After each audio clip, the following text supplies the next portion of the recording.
Bueno, empezamos con unas palabras de introducción.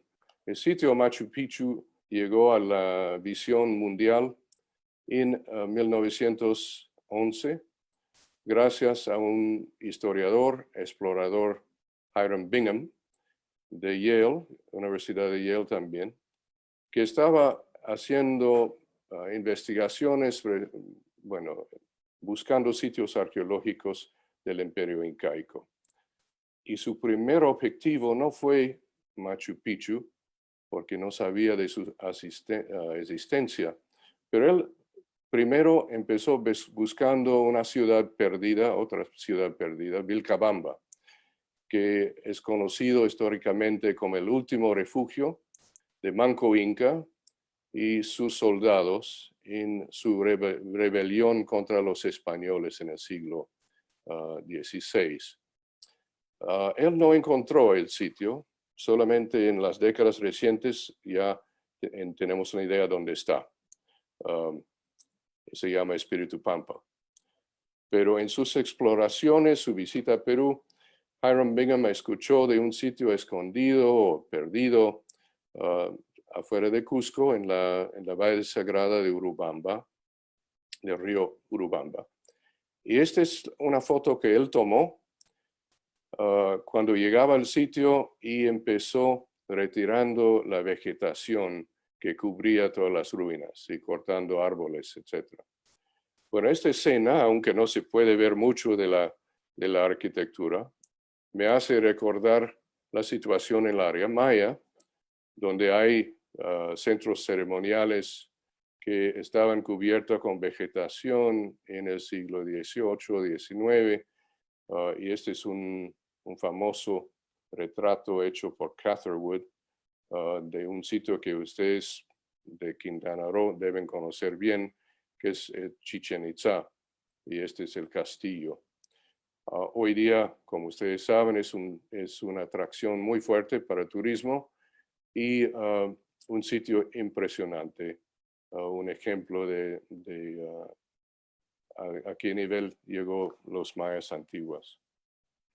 Bueno, pero regresando a Perú, Hiram Bingham no solamente empezó el estudio de la arquitectura de Machu Picchu, que estoy indicando con mi flecha, ojalá que pueden verlo, pero exploraba también una serie de cuevas que funcionaban como tumbas, entierros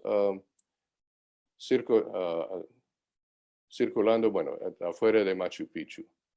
Y en muchos casos, en la mayoría de casos, cuevas muy sencillos, utilizados nada más como cuevas funerarias.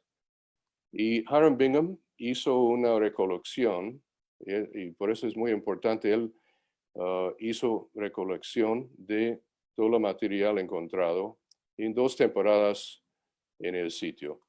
Y acá se ve fotos de sus ayudantes con velas, porque ya estamos en 1911, y abajo con una caja de material óseo recuperado de una cueva. Bueno, el material se transportó a los Estados Unidos con un acuerdo del gobierno peruano y terminó en Yale y fue estudiado por un osteólogo, George Eaton, que se ve acá, curador de osteología del Museo Peabody. Y él publicó este monógrafo, esta publicación bastante detallado y bien ilustrado del material, y salió en 1916.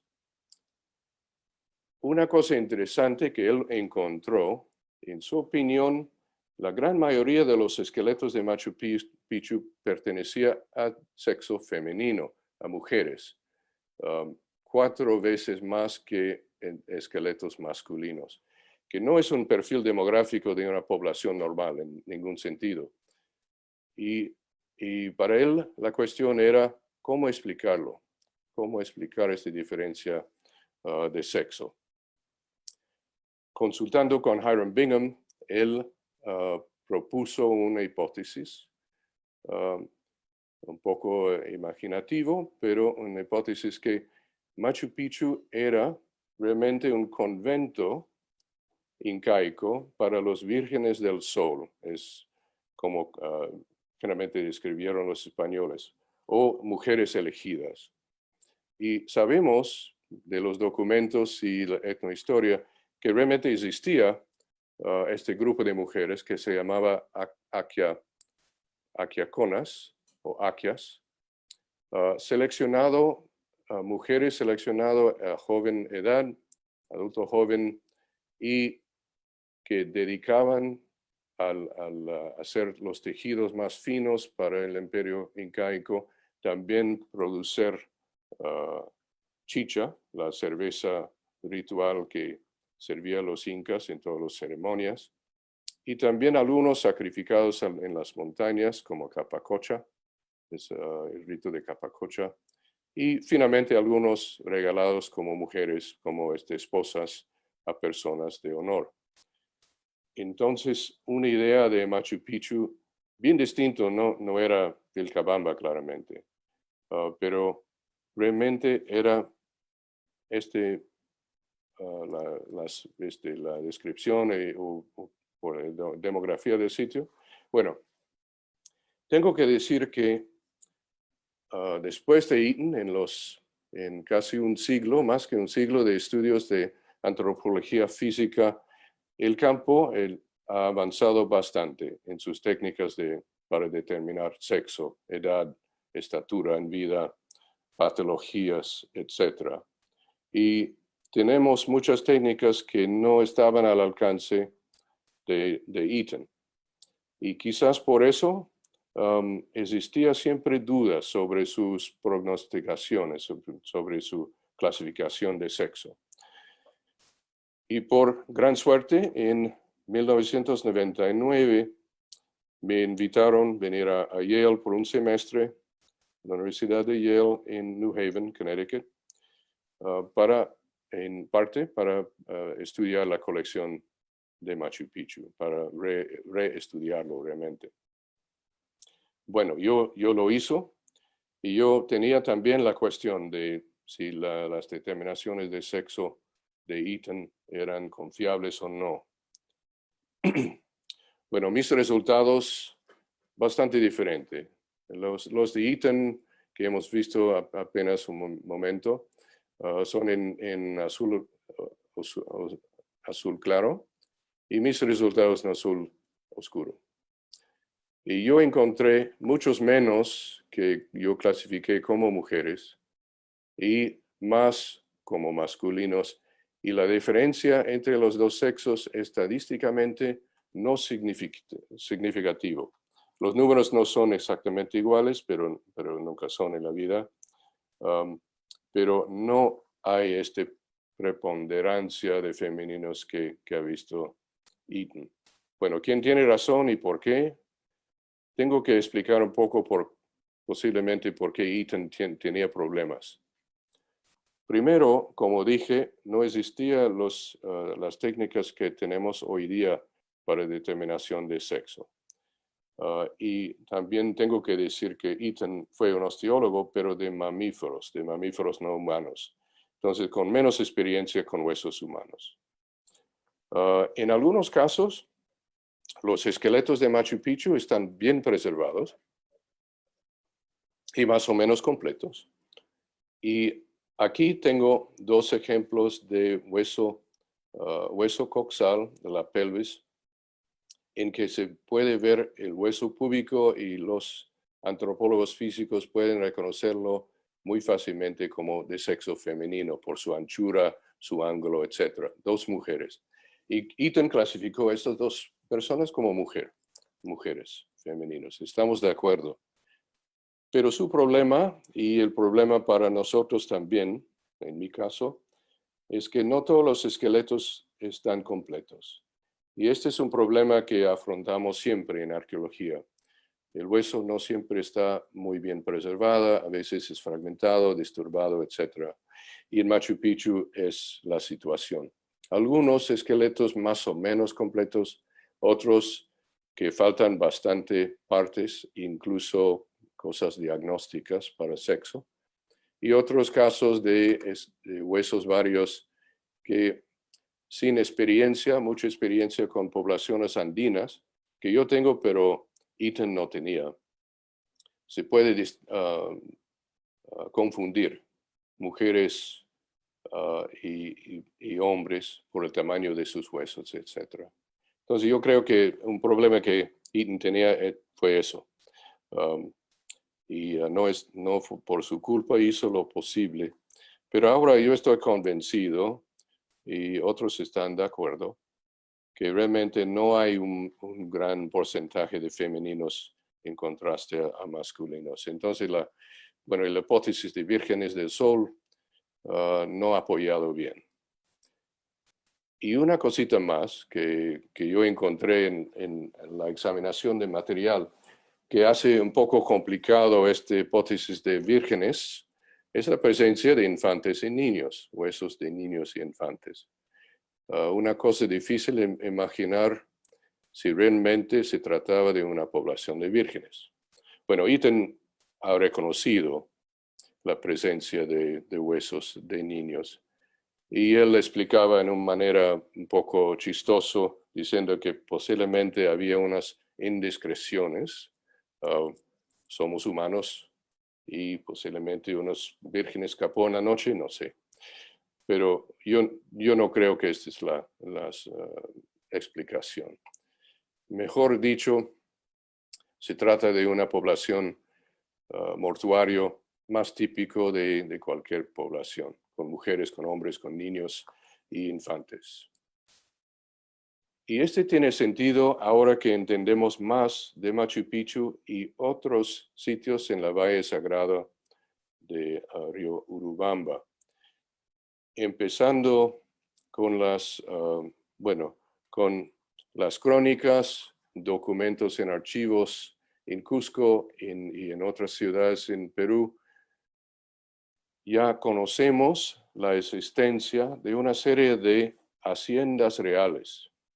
En este caso, hay un documento encontrado en los 80s por John Rowe, un historiador, encontró una descripción de Machu Picchu, solo con el nombre Picchu, pero describiendo el sitio como una hacienda real del Inca Pachacuti, fundador del Imperio Inca. Y otros documentos indican que Machu Picchu solo fue uno de varias haciendas reales que construyó Pachacuti, como Ollantaytambo y Pisac, dos sitios muy popular con turistas hoy día.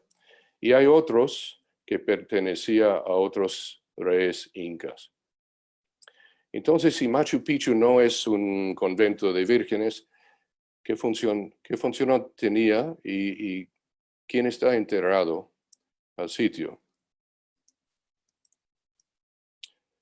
Bueno, de las tumbas, de los cementerios que ahora comprenden como 174 individuos, un poco más posiblemente, unas indicaciones de su identidad bastante obvios al inicio. Yo vi, y Ethan notaba también, bastante variabilidad en la morfología de cráneos en Machu Picchu. Y voy a enseñar un caso o un ejemplo bien claro. Estos dos cráneos son de dos personas. Tienen una forma de deformación craneal o modificación craneal conocido en Mesoamérica por cráneos mayas y algunas otras culturas, en que amarraban las cabezas de niños para cambiar la forma de su cráneo.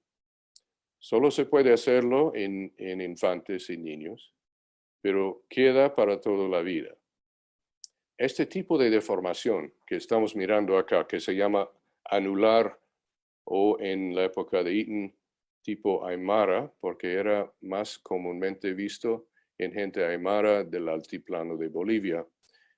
Este tipo de deformación no es común en la zona de Cusco, no es típico. Y parece que indica gente del altiplano, de afuera, traído a Machu Picchu. Y hay otros cráneos que tienen una forma de deformación no tan impresionante, pero visible, que es un tipo que se llama fronto-occipital o deformación por cuna en Perú. Es el aplanamiento del hueso occipital indicado por las líneas blancas, que hace un cráneo un poco más chato que normal. Y yo, que trabajo mayormente en la costa de Perú, conozco este tipo de deformaciones típico de la costa peruana y del uso de cuna. Y este es un ejemplo que he estudiado de una cuna arqueológica recuperado en la costa de Perú, y gracias a la preservación de material orgánico que es realmente excelente en la costa desértica de Perú, está bien preservado. Y en este caso, quería indicar más o menos cómo amarraban los niños, y con la falta de un niño a la mano, me prestaron una muñeca que se ve acá, que usaba para indicar cómo han puesto la cabeza y con alguna banda de textil amarrando fuerte hace aplanamiento del occipital. Bueno, eso fue notado por Eaton, pero también ahora tiene más apoyo. Un estudio de cerámica de Machu Picchu, de las cuevas funerarias, por Lucy Salazar de Yale, ha identificado cerámica de Bolivia, del altiplano, en algunas tumbas, y también cerámica de la costa norte, de estilo Chimú o Chimú Inca, que indica que algunos estaban enterrados con cerámica foránea, no del imperio incaico. Y lo interesante también es que es cerámica doméstica, cerámica para cocinar, para cuidar, para comer su comida, etc. No es cerámica fina, funeraria.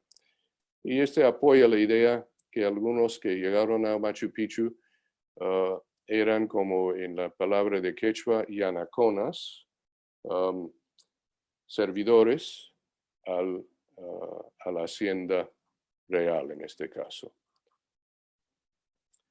Bueno, no hay tumbas de alto rango en Machu Picchu de lo que conocemos. Entonces es un cementerio de gente que trabajaba en la hacienda.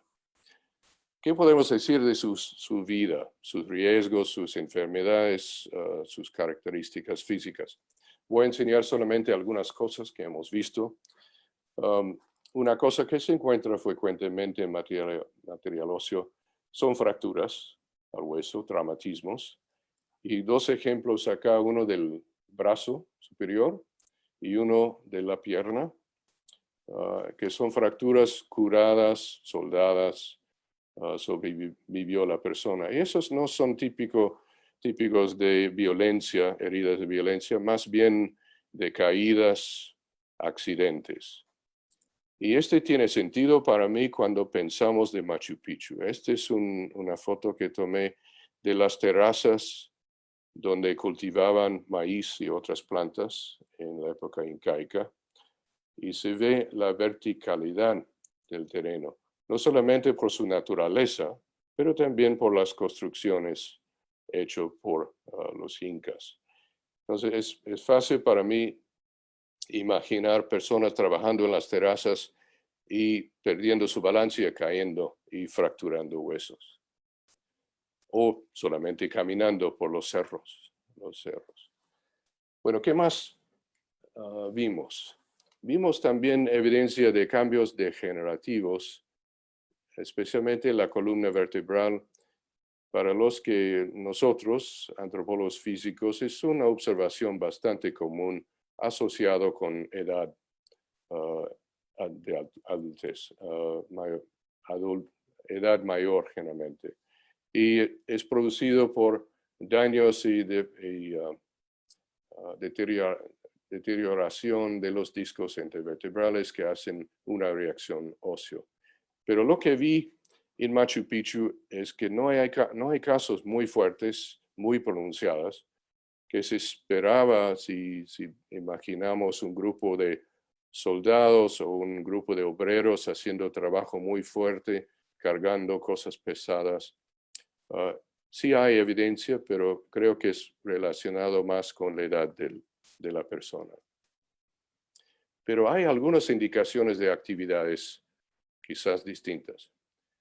Estas dos cosas que están, esas dos como protuberancias en los fémures proximales de un adolescente, sabemos adolescente porque los epífisis no han fusionado completamente, entonces quizás una persona de 18 años, algo así, se ve muy pronunciado la inserción del músculo glúteo mayor, un músculo que trabaja fuerte cuando está subiendo, cuando está bajando por escaleras o por montañas o terrazas. Y este es bien pronunciado, más pronunciado que normalmente observamos. Entonces, una indicación de actividades físicas. Pero, en mi opinión, la gente enterrada en Machu Picchu no es la gente que ha construido las terrazas, las murallas, las casas, edificios del sitio, usando a veces piedras muy grandes y muy pesadas. Yo creo que han traído especialistas en ingeniería, en construcción de piedra. Los incas eran maestros de construcción con piedra. Pero yo encuentro difícil imaginar que los esqueletos en Machu Picchu, que realmente enseñan muy poco de fracturas, muy poco de cambios degenerativos por trabajo muy fuerte. Yo creo que los que han construido fueron traídos por el Inca a hacer la hacienda, construirlo, y después han dedicado a otros proyectos. Tampoco hay evidencia, como dije, la mayoría de fracturas son de caídas, posiblemente de accidentes, no de encuentros violentos, de guerra. Por ejemplo, algunos pensaban que Machu Picchu, por su sitio, su ubicación aislado ¿cómo se llama? Al fin del territorio incaico, posiblemente necesitaba defensa. Y seguro si visitaba el Inca con sus soldados, traía un montón de soldados para protección, pero no vivían en el sitio, se fueron con el Inca. Las únicas indicaciones de violencia, y no muy fuerte, este es un ejemplo de fractura nasal, puede producirlo por un puño o por una caída también. Y esta depresión en el hueso parietal, típico de un golpe, quizás con una porra, una arma. En los dos casos sobrevivió la persona, está soldado la sutura, la fractura acá y también remodelado aquí. Lo que no vi en la colección de Machu Picchu eran dos cosas. Uno, cráneos con fracturas fuertes del cráneo. Estos son cráneos de la Sierra Central, donde en periodos de conflicto mataba un montón de gente y hay fracturas, en este caso soldado, recuperado aún con seguro que dolores de cabeza. Y acá abajo, una fractura perimortem que no indica sobrevivencia. Y una cosa fatal y intencional, seguro. Lo que no tenemos en Machu Picchu tampoco son cráneos trepanados, que es una cosa interesante, porque en muchos sitios en la zona de Cusco se encuentran. Y fue una práctica incaica, ya sabemos. Y antes de los incas, practicado por varias culturas andinas. Y la trepanación, muchas veces no sabemos siempre por qué han hecho, pero en algunos bastante casos es claramente asociado con tratamiento de fracturas del cráneo. Y si no hay evidencia de violencia fuerte en Machu Picchu, no sería necesario trepanaciones y tratamiento de heridas craneales. Posiblemente es porque no vemos ni fracturas severas ni trepanaciones. Pero hay otras indicaciones de patología En este caso también algo que vemos con frecuencia en material óseo. Dientes picados con caries, se ve con las dos flechas acá, y un absceso, infección del maxilar y activo al momento de la muerte, y posiblemente la causa de muerte por septicemia, porque en casos como este a veces pasan los microbios a la sangre y empieza un sepsis generalizado. Y acá abajo, otro caso visiblemente bastante agudo también. Todo un lado de la cara, del maxilar, está inflamado, producido por un absceso otra vez que pasaba una infección a la cara. Activo también al momento de la muerte y posiblemente la causa. Bueno, ¿qué produce estas caries? Es en el área andina una dieta rica en carbohidratos como maíz, que cultivaba en Machu Picchu, y papas, que era una planta muy importante en la dieta andina. Por sus carbohidratos producen caries. Entonces es una cosa relacionada con estilo de vida. Desgraciadamente por los de Machu Picchu no tenían dentistas para tratar los caries y sufrieron seguro bastante por su presencia.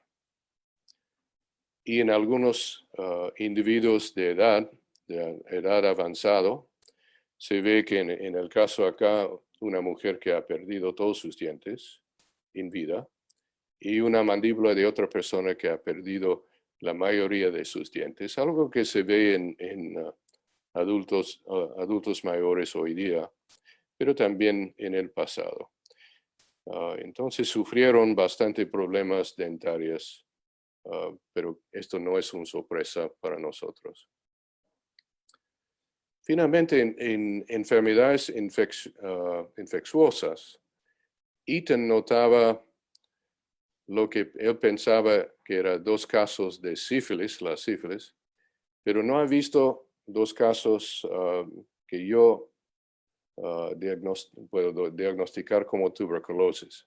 Tuberculosis es una enfermedad infecciosa común en el mundo, todo el mundo hoy día, y puede producir cambios degenerativos, infecciosos a las vértebras, a veces a las costillas. Esta es una vista de la destrucción de cuerpos vertebrales. Y no notaba ese caso, pero yo con mi experiencia con otros casos de la costa norte del Perú, ya sabemos que la tuberculosis no fue una introducción europea al Nuevo Mundo, pero existía en Perú y hay ejemplos en la costa sur, costa central, costa norte y hasta ahora Chachapoyas en el norte de Perú. Y este es uno de 2 casos.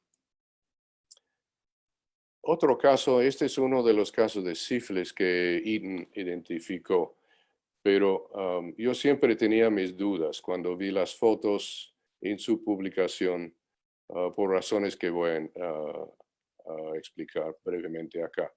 Este es un niño, tiene una tibia que está inflamado, el diáfisis está inflamado en comparación al otro lado y se puede apreciar mejor de aquí. Esta es la tibia normal, en forma triangular más o menos el diáfisis. En este caso está inflamado el hueso, su grosor más grande y tiene un agujero acá, que se ve más cerca acá. Esta es una salida de drenaje para un tipo de infección que se llama osteomielitis.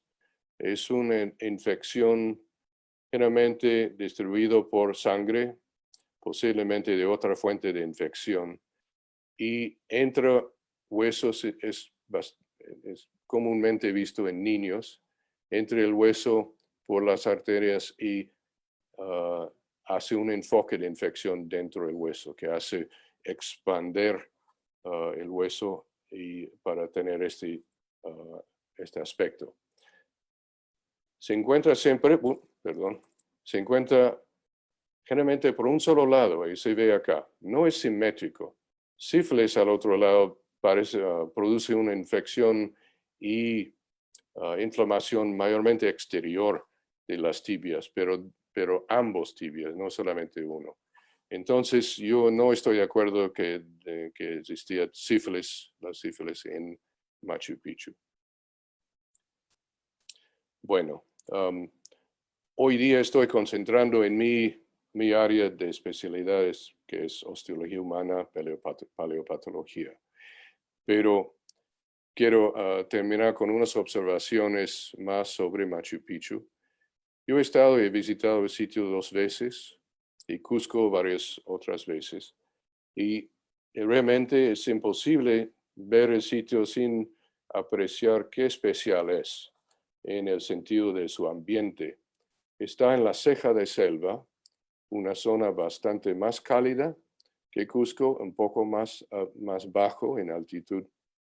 Y no solamente tiene las tumbas alrededor, pero tiene áreas de ocupación, casas, tiene una sección más ceremonial, tiene muchas cosas que entendemos un poco del trabajo de arqueólogos por los siglos, pero cosas que todavía llaman la atención y quieren, bueno, piden una explicación. Voy a enseñar algunos solamente. Pero antes de pasar a detalles, siempre es impresionante cómo han seleccionado la ubicación de ese sitio y cómo han construido en armonía con el ambiente. Ahí tengo que ver si, ya, acá, de especial interés a los planetarios, creo que este es el Torreón que parece que se usaba para seguir el pasaje del Sol por estaciones, importante para agricultura, saber cuándo cultivar, cuándo cosechar sus plantas. Y tiene ventanas que han demostrado que están orientados a posición del Sol en ciertas partes del año. Pero una cosa, enigmático es que se llama el Inti, perdón, la palabra me escapó. Va a regresar en un momento. Intihuatana, perdón. No hablo quechua, pero es una palabra en quechua. Y también es posible que tiene algo que ver con astronomía o con otras razones rituales, pero es una cosa típica de cómo los incas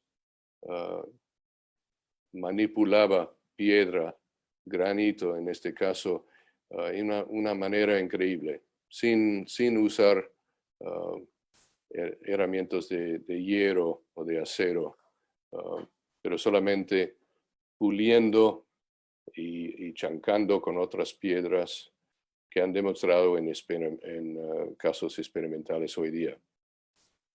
También hay algunas piedras muy especiales. Este es un caso famoso, una foto tomada por Hiram Bingham, de un miembro de su expedición, así adelante de esta piedra tremenda que han levantado y han puesto acá. Y es claro que tiene similitudes con las montañas que están atrás. Entonces, un mensaje simbólico hecho por los incas. Y se ve que solamente recién han cortado las plantas que cubrió esta parte del sitio. Hoy día se puede ver esta piedra y puede tratarlo en otra manera. Me da un poco, es para mí un poco chistoso. Gente así tocando la piedra para inspiración, para poder, para no sé qué. Y no sé si permiten todavía tocar esta piedra, pero es el mismo y se puede apreciar, es algo especial. Bueno, para concluir, quiero decir que estoy muy contento que creo que es hace 2 años, han construido un Museo Machu Picchu, y han devuelto todas las colecciones arqueológicas y osteológicas de Hiram Bingham, que estaban en Yale por muchos años y muchos han pedido su regreso a Perú. Como el sitio es tan importante, recibe, por ejemplo, cientos de miles de visitantes todos los años. Este año será una excepción, desgraciadamente, por el coronavirus. Está cerrado el parque de Machu Picchu. Pero las colecciones regresaban y han habilitado una casa colonial, la Casa Concha, para su exhibición permanente y también almacenamiento de sus colecciones. Yo no he visto todavía el museo porque hace 5 años que pasé por Cusco la última vez, pero estoy contento de ver en su página web que tiene exhibiciones que incluyen restos humanos. Aquí la deformación craneana en Machu Picchu enseñando formas de cráneos distintos y una reconstrucción facial de quizás cómo aparecía una persona con ese tipo de modificación craneal. Entonces hay huesos de Machu Picchu en exhibición. Y regresando a esta foto, ahora podemos decir que, la gente de Machu Picchu ahora está descansando de nuevo en su territorio natal, no en Machu Picchu mismo, que no tiene sitio para un museo y mejor no construir una cosa así en ese lugar, pero están descansando en Cusco. Bueno, tenemos que reconocer, hablando de Machu Picchu, el trabajo y el deseo de Hiram Bingham de descubrir nuevas cosas, de entender los sitios abandonados en la selva peruana, pero también hay que reconocer el trabajo de muchos arqueólogos, tanto peruanos como extranjeros, que han dedicado sus carreras al estudio de la cultura inca y han hecho todo para consolidar, conservar el sitio de Machu Picchu para nosotros de hoy día, para que podamos visitarlo y apreciar lo que es. Aunque no, quizás no es una cosa tan, bueno, mítico y romántico de las ideas de Hiram Bingham, todavía es impresionante el acabado de Machu Picchu y su función en el imperio incaico. Bueno, esto es todo que voy a decir hoy día. Gracias por su atención.